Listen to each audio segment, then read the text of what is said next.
Well,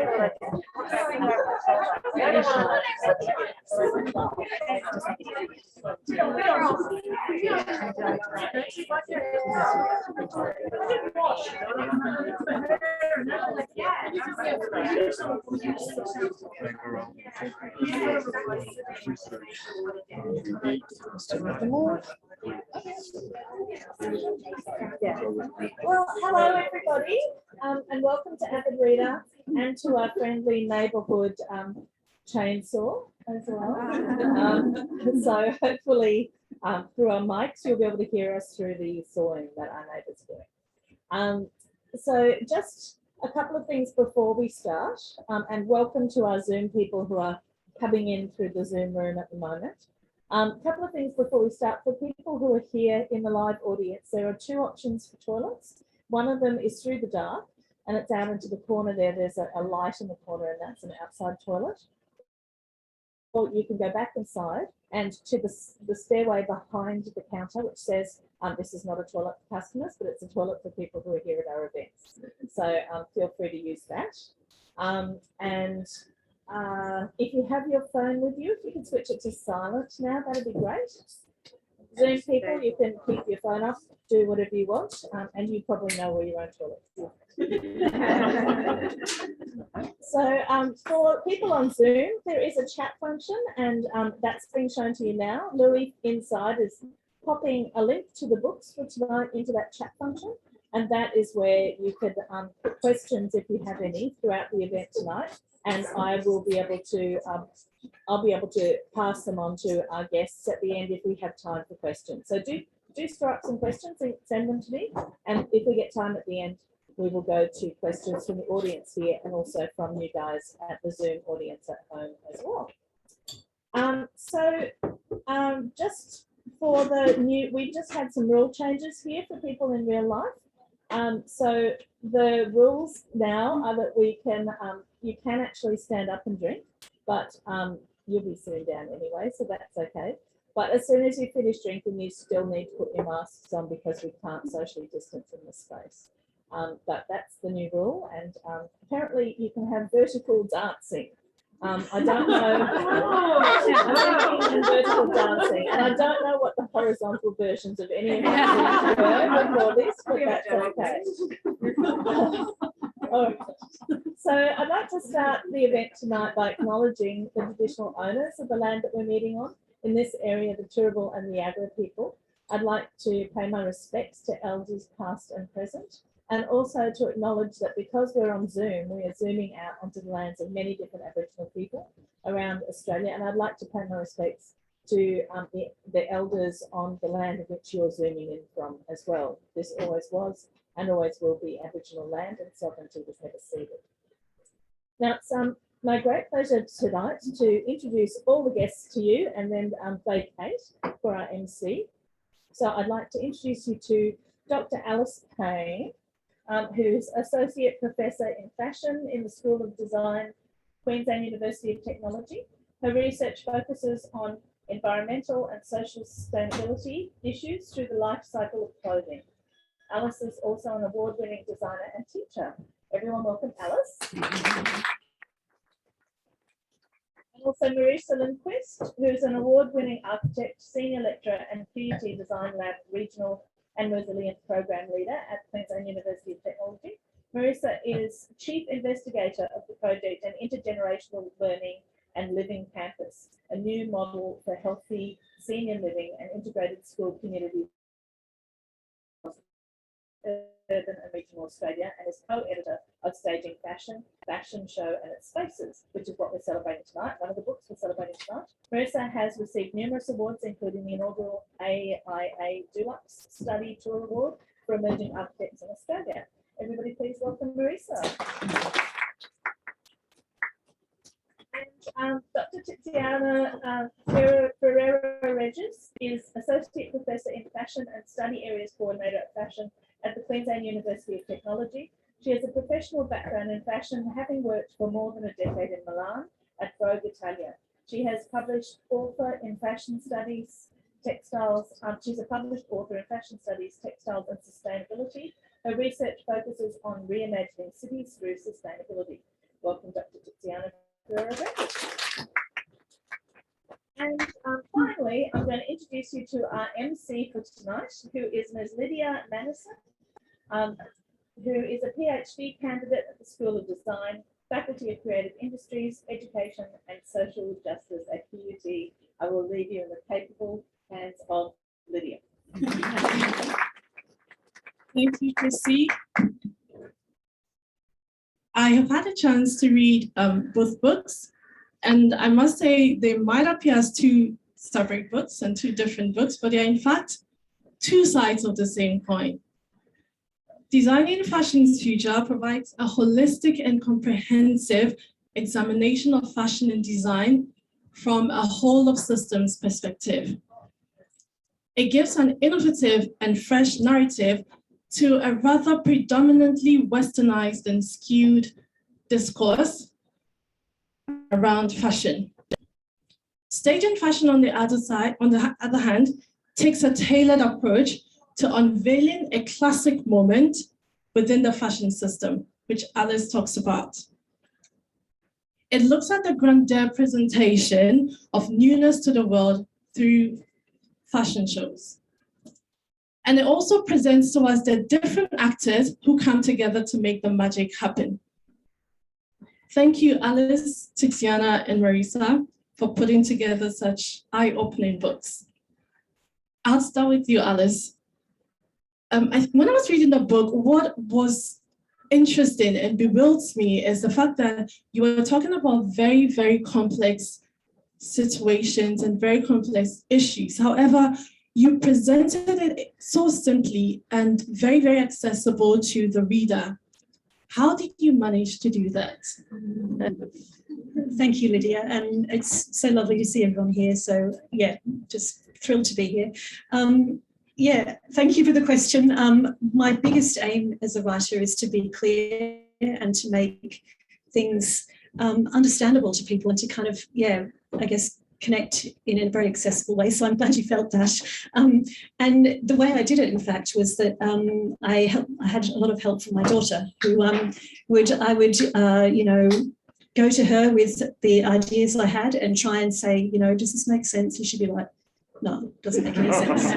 And then I'd go back and I'd reflect and I'd go back to her and go, what about this? And she'd say, yeah, mate, that's good. And I found that she was one of my huge helpers with the book. The other one was that I cold called design theorists that I respected and who I knew didn't like fashion.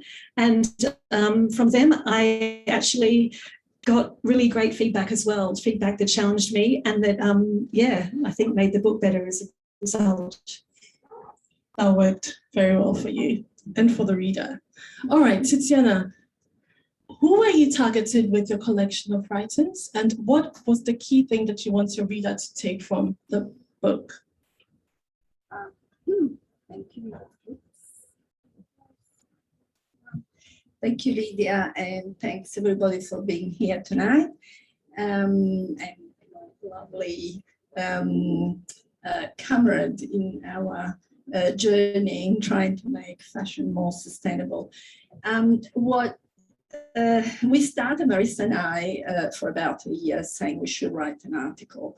And then we looked through the research and realized that there were lots of articles published here and there, scattered everywhere. And there wasn't really anything that was coherent, consistent about the fashion show, and that collected fashion show in the body, the fashion show in the city, looking at spaces also, not just as fashion shows, and fashion shows in media and communication. So we decided to write a book. Almost all, the great majority of all the articles in the book are all original.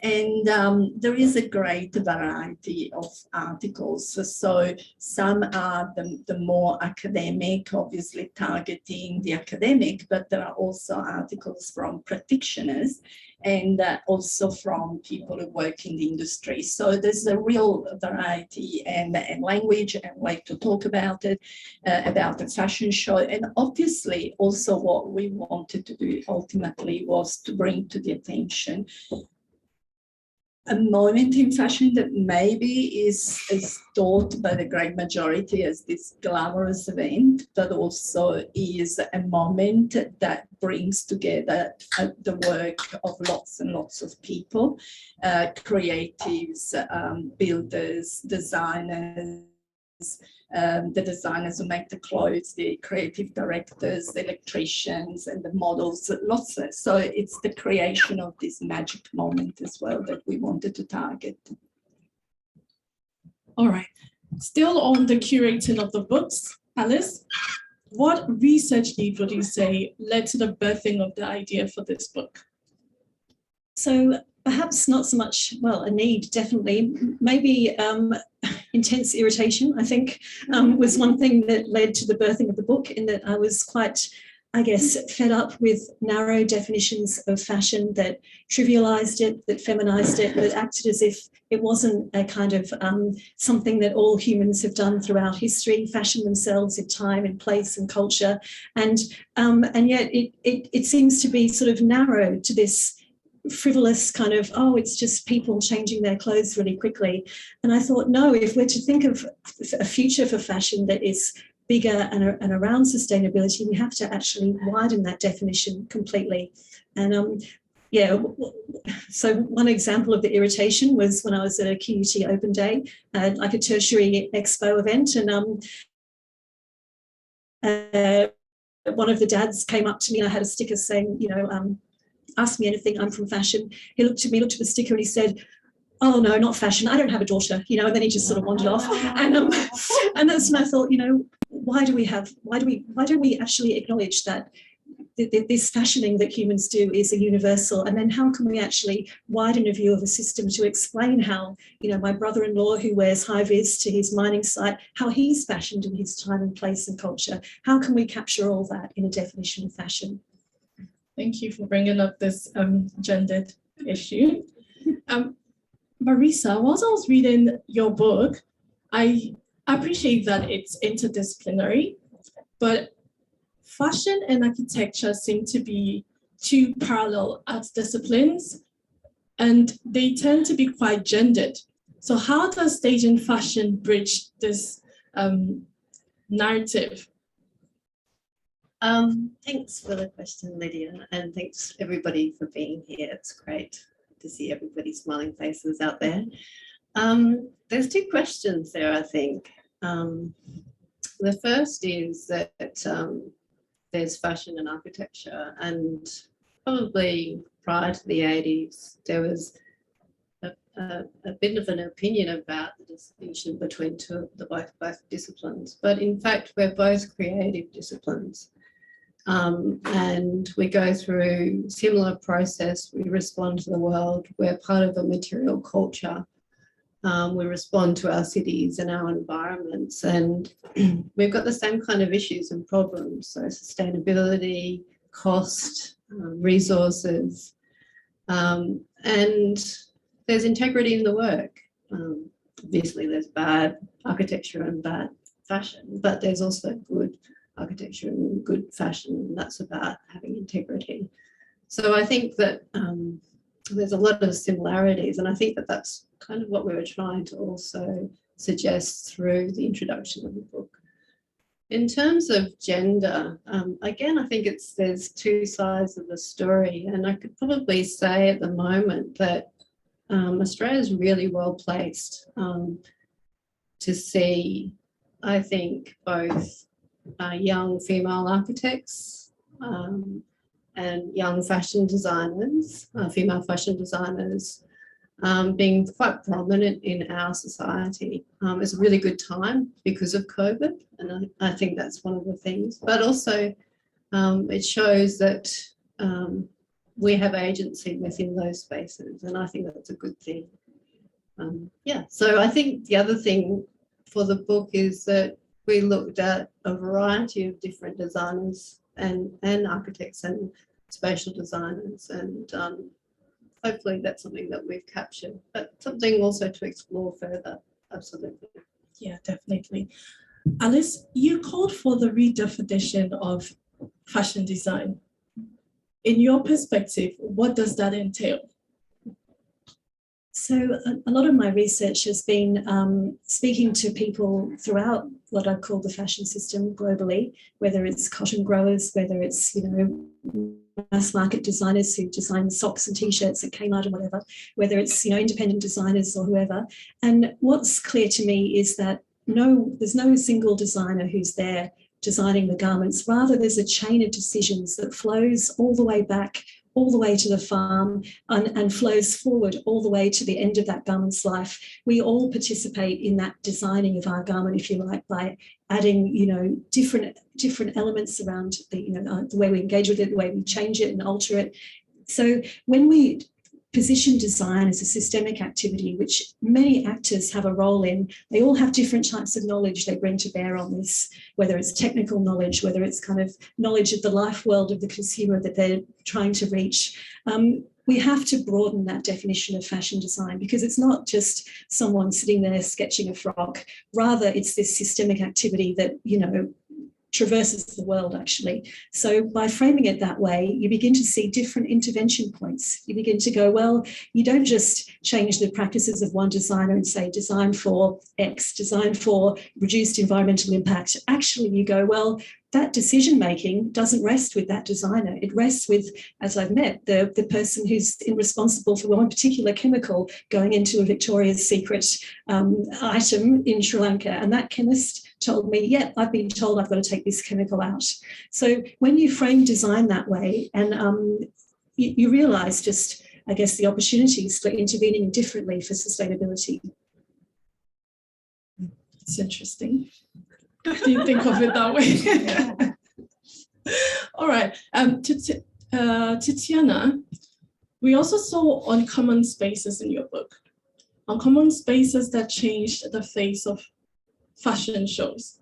Can you share one, just tease us with one of such uncommon spaces? Okay, maybe Marissa here is the expert, but yes, there has been at some point around the 90s, an explosion of finding uncommon spaces like dismissed warehouses, especially in London, but also other places around the world, finding you know, places where you wouldn't put a fashion show, even churches. So obviously here it's about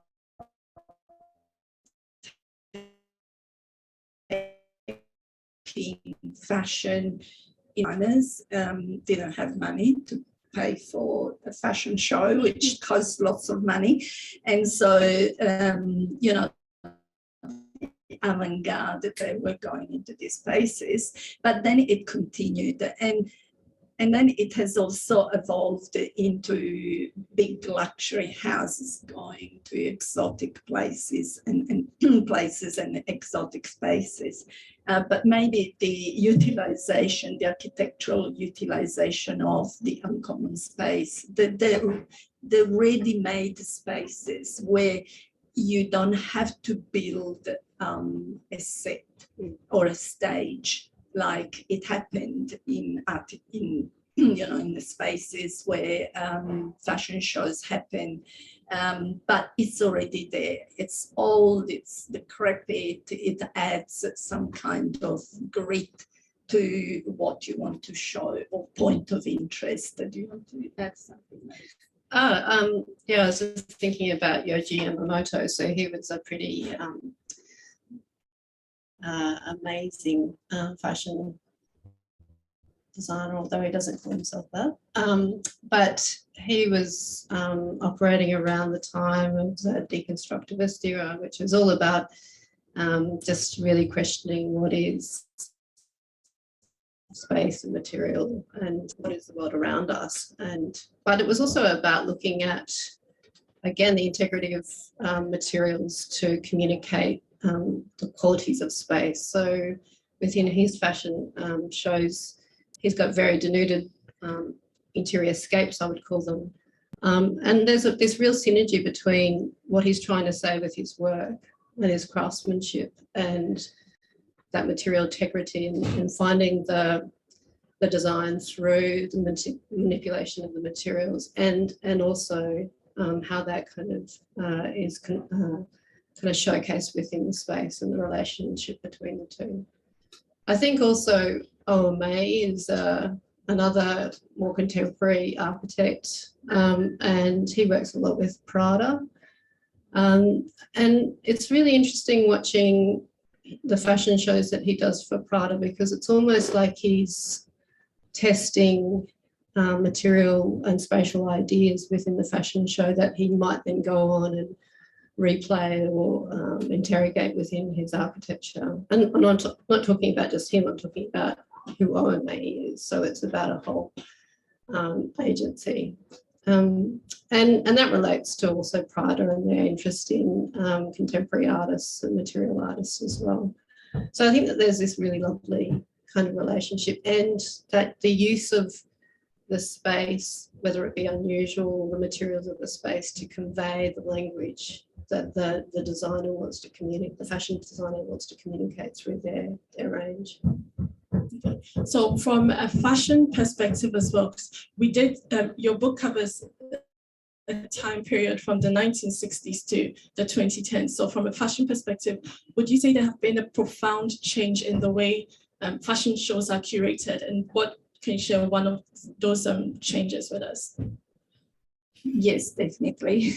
In the same way in which fashion changes, because our culture changes, our society changes, and fashion is not just there reflecting like a mirror, picking up, but very often anticipates, and very often is the one that makes the change in society and culture. So in the same way, the presentation of fashion obviously has changed. We see a huge fracture in the 1960s when, you know, fashion used to be shown in salons in Paris, in maisons, and only journalists were admitted, and there was a secret, and you could see the new models only 3 months later or 6 months later. The 1960s revolutionized also the fashion shows. So beatnik and music and Courage did the very first fashion show with jazz music and so on. And then there is another moment in the 2000s, in my opinion, where you can see really the connection between the explosion of social media and digital media, the need for fashion to do incredibly costly fashion show in order to counter that immediacy, probably at the time thought as cheapness of showing the fashion image on digital media, and the arrival of fast fashion. So all this arrived at the same moment between the 90s and the early 2000s. And so the fashion show, again, Chanel and Karl Lagerfeld started, but also John Galliano started with doing fashion shows in a circus with gypsies. Anyway, everything in order to try to attract the attention and bring again the attention on couture, on the artistry of the people that work around couture. So in my opinion, I see these two moments as changing the face of the fashion show. Yes, indeed, there have been some pivotal changes. Talking of changes as well and the narratives around, when I was reading the book, one thing that kept coming up was the place of the body in curating fashion shows. So would you say that narrative has also changed because the body is a bit sensitive in these contemporary settings, talking about body? Yeah, absolutely. Our perception of the body changes as well. I mean, there has been a long perception of, you know, the beautiful, tall, slim body. And obviously with all the latest movements of women, you know, wanting to draw attention to the fact that all bodies are beautiful. Obviously, there has been a change in the model's body, but what I will look at is also the fact that there are many bodies that are present in a fashion show, and there's also an audience. And that audience is there to live that moment, that emotional moment. And then, yes, there's the model, there is the designer that does is, you know, that enters on the catwalk at the end of the show and so on. Lately, we have seen with COVID, actually, this, you know, COVID has had an enormous impact on the fashion industry worldwide, because it has made everybody aware of the incredible unsustainability, injustice, and cost of the fashion industry, cost in every sense. And obviously the fashion show, we were writing this, we were going through the process of looking at the drafts, the last draft, doing the last editing, and there had just been the end of the the big lockdown in 2020, and thinking, this book is completely out of time. It's completely outdated now. Nobody's doing fashion shows anymore. The industry is interrogating itself quite rightly, and you know, there won't be anything. And so then we're convinced, well, that's good. Well, at least it's a book about how it used to be.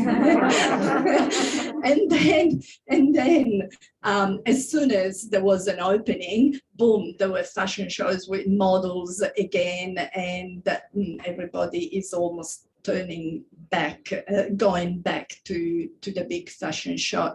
But it actually ignited some creativity, and so from sending bags with drones or puppets wearing clothing with the audience were also puppets, which look like Halloween tour and Tim Blanks and so on. This was Moschino. So all these kind of experiments, which were quite fun to see at that point, but we couldn't add anything in the book at the time. Good you brought up the issues of COVID, because we all came here with our face mask, and it would have been awkward not to talk about very defining moments that changed the face of a lot of things. Talking of COVID, Alice, what has it taught us around the way the fashion system is structured and is operating now? Yeah, so I think Tiziana said it well when it really highlighted, I guess, the entrenched injustice, and I think just how brittle the system really is. And, you know, we saw an enormous wage theft effectively from the global north stealing from the global south in terms of unpaid wages to garment workers, unpaid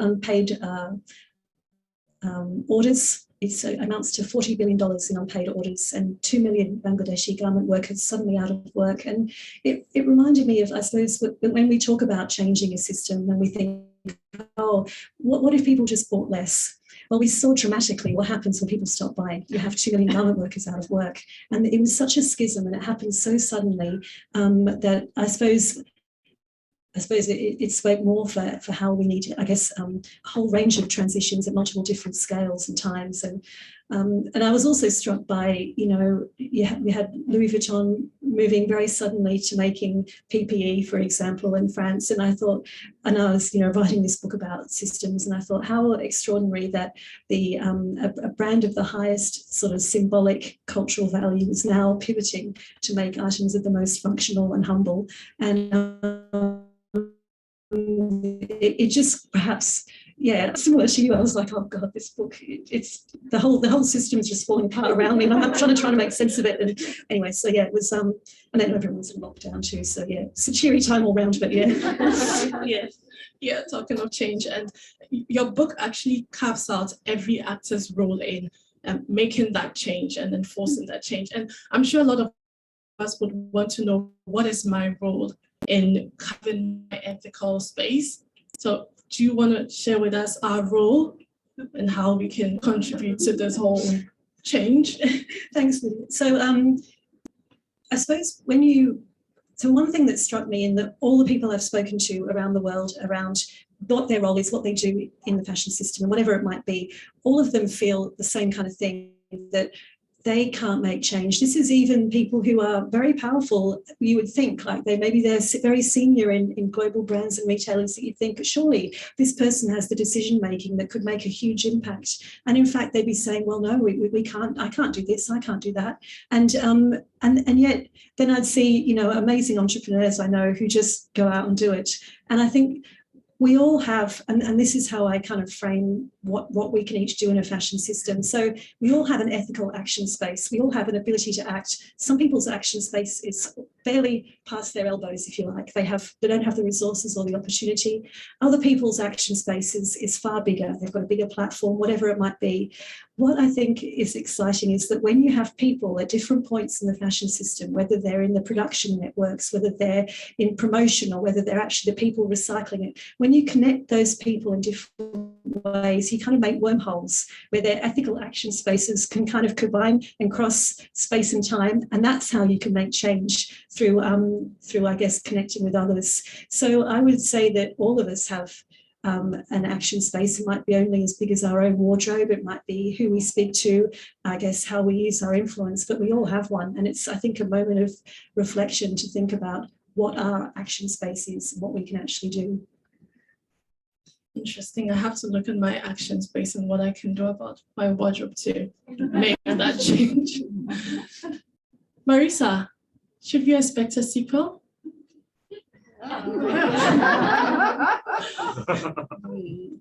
That's very tempting. I think we'll probably be around this area for a while, but we're doing a project on fashion neighborhoods at the moment, which is just really, again, looking at all the connections. So that's something that's really interesting for us, and how spaces and places create, those local communities and neighborhoods, and how they're really rich and important. And I think that talks to also about the limitations that COVID has had on us, and how our action might be to be much more part of our really much more intimate communities around us. So I think that's what we're looking at the moment. And also, just looking at how we produce waste and how we might transform waste, and whether it be from a fashion and clothing perspective or from the built environment. So those are the things that I think we're interested in. Yeah, that's totally correct. And maybe through the fashion neighborhoods or what we call sustainable districts, create these worlds. Go around the city and create homes and connect and create, and it's a result of COVID, the fact that people want and look for community and more connections and relationships. And everywhere I turn, I see this one person. I had no idea. I walk past and there's somebody who's moved the hairdressing salon under the house. We can see there are already shops here that repair phones. It's fantastic how, we all write and are academics, but then there's this spontaneity, almost like entropy, like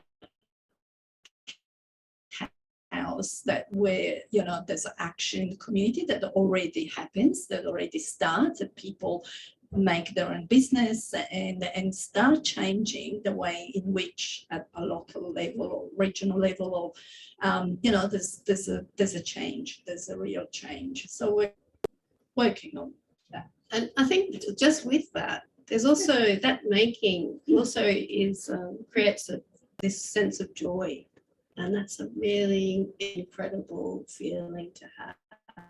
And I'm just going through myself through other types of making. It's such a buzz to be doing that. So if people can have joy out of changing because of this time, that's fantastic. Alice, is it too early to be asking for a second book as well? Well, actually, my good buddy Alison Gwilt, who's at UNSW, we just signed a book contract. So yeah, perhaps against all better judgment and with a lot of eye rolls from my family, I have to say. We do actually. Our next book is actually looking at waste and looking at looking at the opportunities there for transform waste. Yeah. All right, then the conversation would continue around these issues of sustainability, waste, fashion, all of that. All right, do we have any questions from the audience to all this? We have one online. I'll start with that. I'll kick everyone off with the online question, which is from Rochelle. Love the comment around broadening design to include all actors, farmers, etc. Does designing fashion support the principles discussed in Cradle to Cradle, another book on sustainability, where design of products considers the whole lifespan of a product and designs for sustainability at each stage? Alice will take That might be Alice. Oh, that's a marvelous question. And I remember reading Cradle to Cradle when I was it must have been close to 15 years ago, and just feeling like this is an absolutely transformative way to think about how materials flow. And I was like an evangelist about it. I think what I learned though through speaking to people is it's quite another thing. It's one thing to say, yes, I'm going to design only. So for people who don't know, Cradle to Cradle thinking is in either technical loops or in biological loops. So you have something that can be completely biodegraded into the earth, or you'd have something that is, a technical substance like a metal or a plastic that then would go into a technical recycling loop.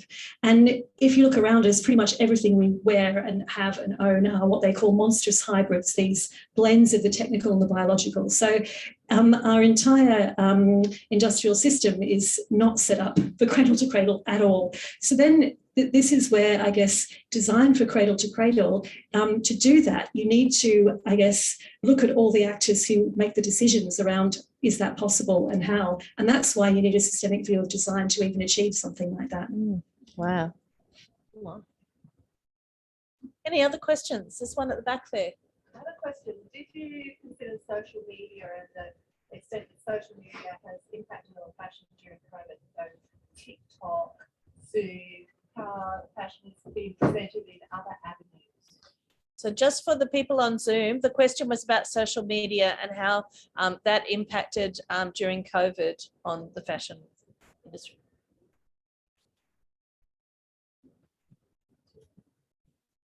Well, definitely.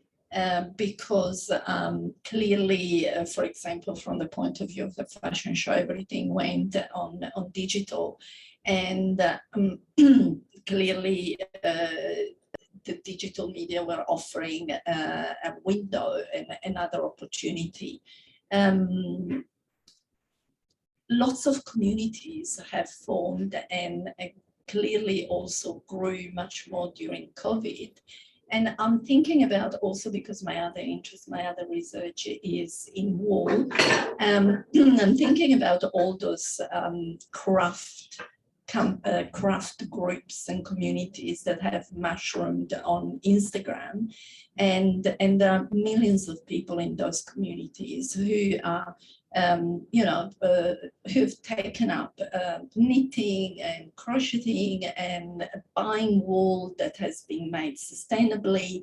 And on those communities, there are also farmers.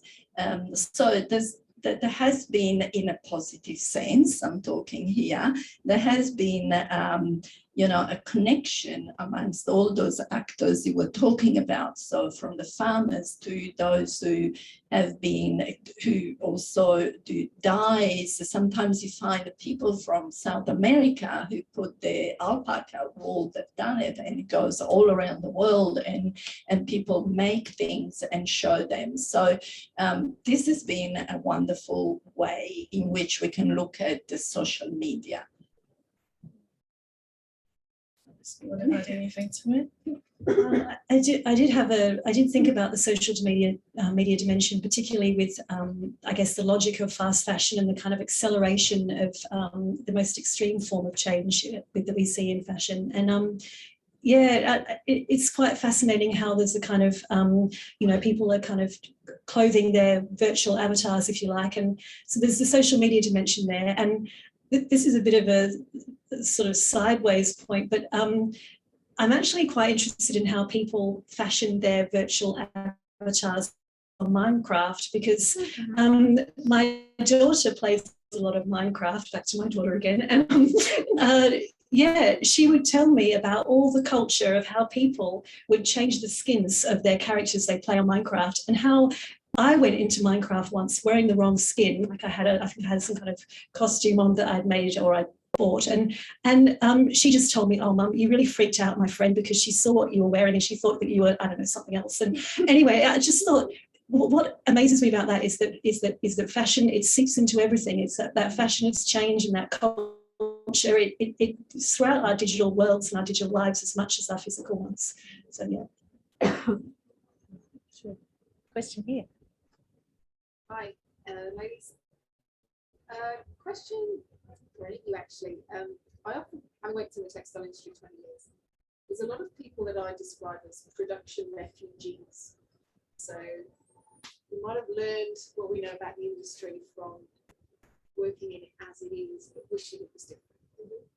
And I wonder if you have any examples of people like that you came across where there's a lot of perception that people who currently work in the industry the way it is don't care, when actually their heart's bleeding to work differently, but they need to put food on the table like everyone else. And maybe a couple of you've got examples of, there's a lot of capability to do things differently if they just be allowed to be, I think is what I'm trying to say. You may have some examples. Oh, so many. I can't tell you the number of times I've been across the table from someone or sitting in a design room and talking about exactly this. And, one thing that I remember someone telling me, "I make pretty landfill," she said to me. And another person said, "We're doing what we can in a broken system." These are people in companies that you would all know, and you're spot on that these are people who are trying to make a difference within the constraints they have, and care passionately about these issues. And I guess I feel though that, again, that's why I'm coming back to the wormholes or the worms, if you like. I like that even better. Like I was listening from June, like we're all on these massive worms. Yeah. Sorry. But yeah, that this is how those interconnections happen. And I think that's where the hope is, if you like. You see incredibly smart people who have this incredible technical knowledge or understanding of their customer or whatever it might be, and they can they have knowledge that someone else doesn't have. And through those people connecting, you begin to see the opportunities for change. Yeah. Question here. Hi, I just have a question about the term that's been thrown around a lot about greenwashing, and I was wondering if you, obviously you hear about large brands or brands that might be responsible for fast fashion. A lot of people would say things are tokenistic, like for example H&M offering clothing recycling facilities. I'm wondering, do you think that greenwashing is a problem, or do you think that positive steps are always positive steps?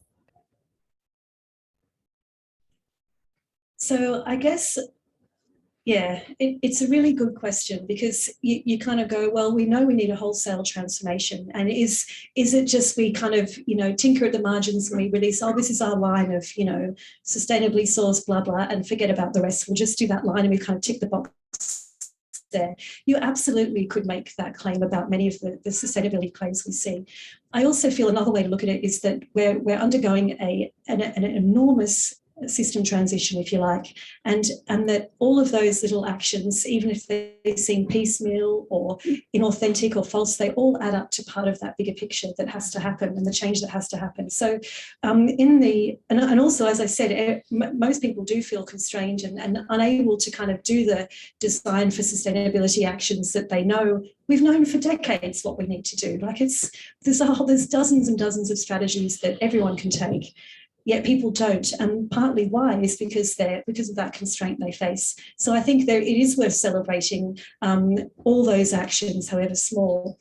Having said that, so much of it can be, I guess, masking and disguising, and I don't know. So yeah, I try and keep an open mind, and just try and be acknowledged with how hard it is too. If I can add something, yes, greenwashing is a big problem, and there is also what you can call sustainable marketing. So big brands market and they make of one thing that they do as their sustainable commitment to fashion or to ethics, environmental, so on. When you look at and they say, oh, this has been made with recycled polyester, and Alice has got the numbers and she knows more than on top of her head. The majority, or almost all recycled polyester comes from PET bottles. So that means that we are very happily buying recycled polyester and use it and wash it and continue to shed the microplastics in the environment.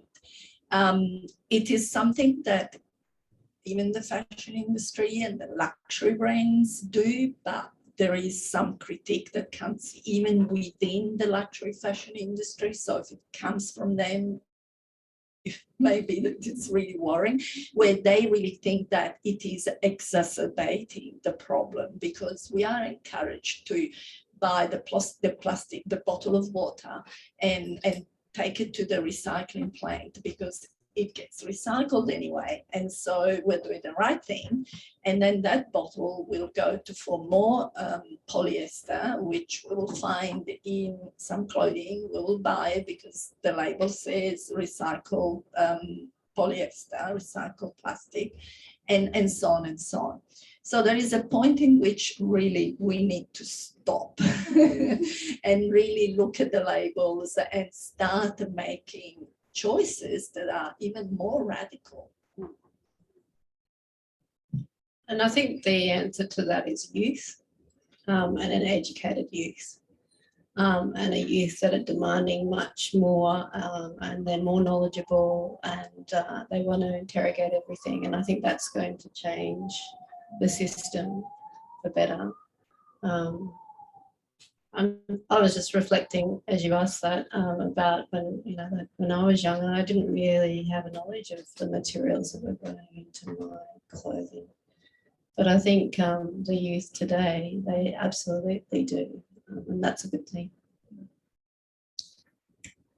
Question. You mentioned earlier about what sounds like a colonial aspect of waste management globally. And I was just wondering, within both your projects, whether you came across very different attitudes towards whether fashion shows or sustainability in different parts of the world.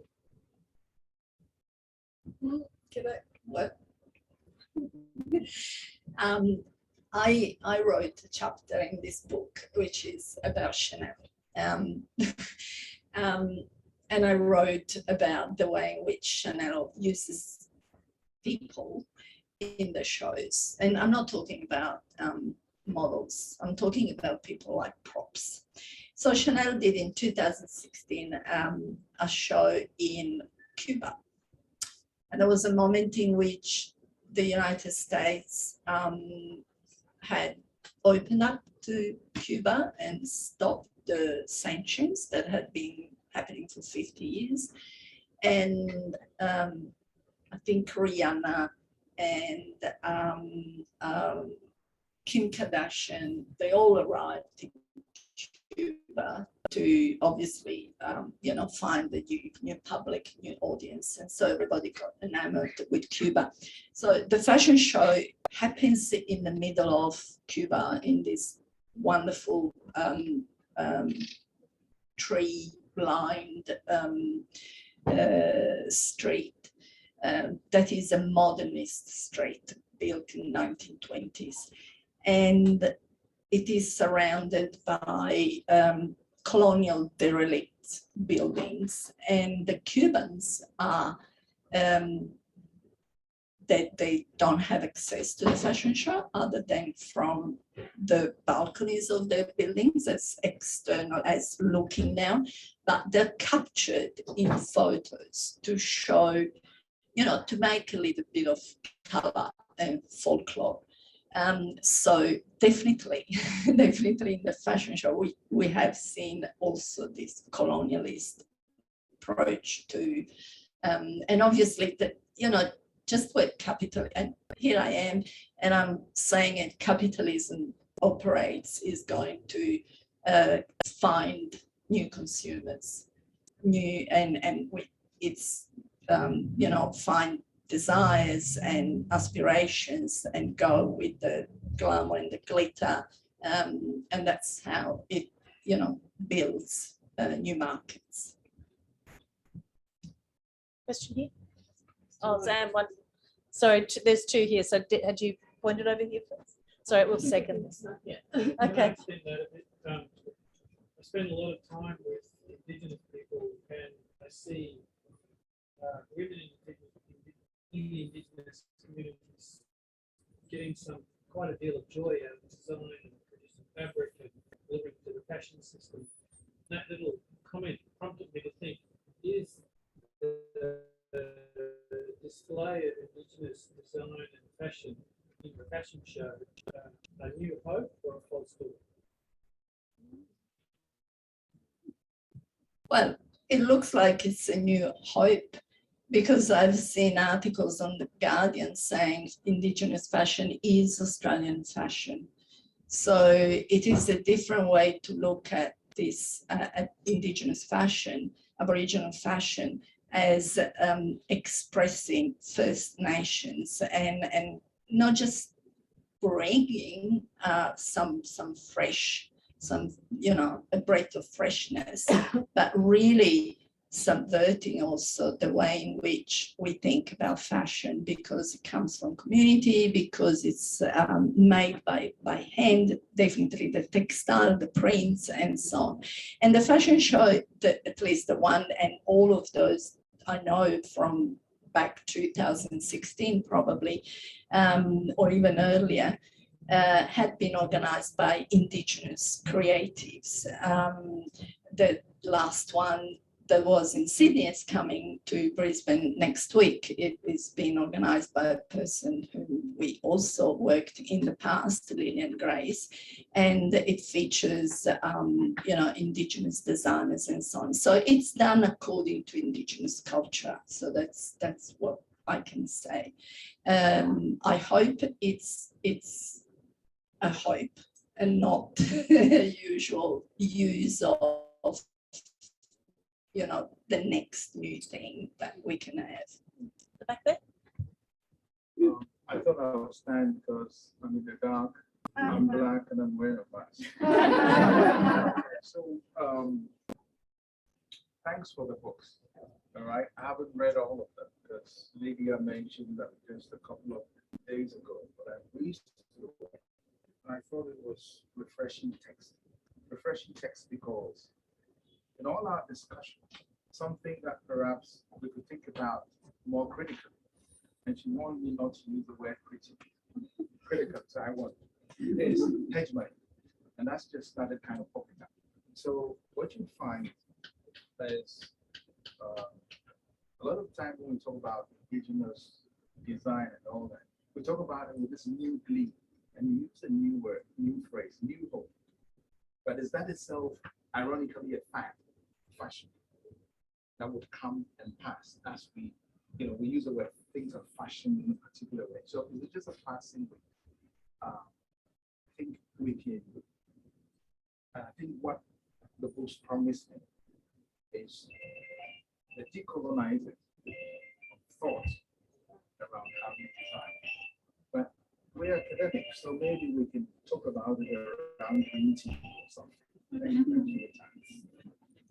Thank you, Charles, for a wonderful question. And in the book, I try to grapple with this whole question of decoloniality in some way. And I talk about the Mignola and Walsh have this idea that what do they call it? The modernity coloniality matrix of power, which is, I think, what our dominant form of fashion system is founded on. So, in fact, there's innumerable fashion systems globally that, you know, people expressing culture, place, identity through how they dress and constructing clothes any which way. And they're as numerous as culture is.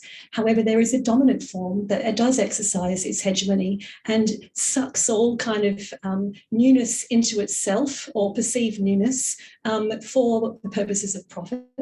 And that system, I guess it's the one that you were referring to too, Craig, that system is, it's the one that we're all kind of battling as best we can, even though we're complicit within it. So, it's really the heart of it. It's that kind of systemic injustice that has its roots in coloniality and in modernity itself. There's one more question. There are questions from Zoom, but I think that we'll only have time for one more. So the question at the back. It's not such a question, it's about decolonizing fashion. And this is just from personal experience. I know in China there's a Chinese fashion. In the Middle East there's Islamic fashion. I think we've been for too long stuck in, as you said, a hegemonic approach to fashion as one that is primarily driven by a French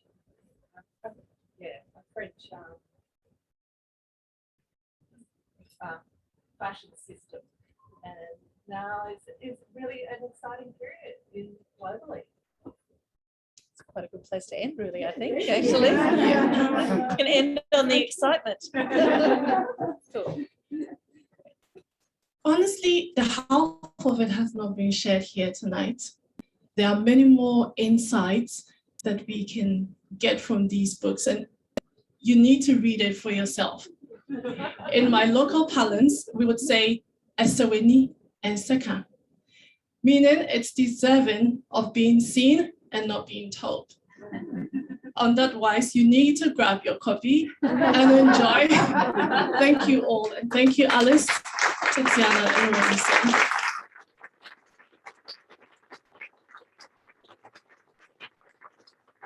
And thank Lydia for doing such a great job of emceeing. Now, to make this next bit a bit COVID friendly and also friendly to everyone here, what we're going to get is our authors to go to the signing table, which is appropriately in the fashion section at the back of the shop here near where you came in. We'll get them to their table first, and then we'll all join them. There's books at the counter, at the very front of the counter. That's where you can pick those up. And do remember that we are going to need to be masked to walk through the shop again too. So we'll get the authors out first. Can I grab a photo? Yeah, so a photo first. Rather than people talking. That's maybe holding the books too. Is that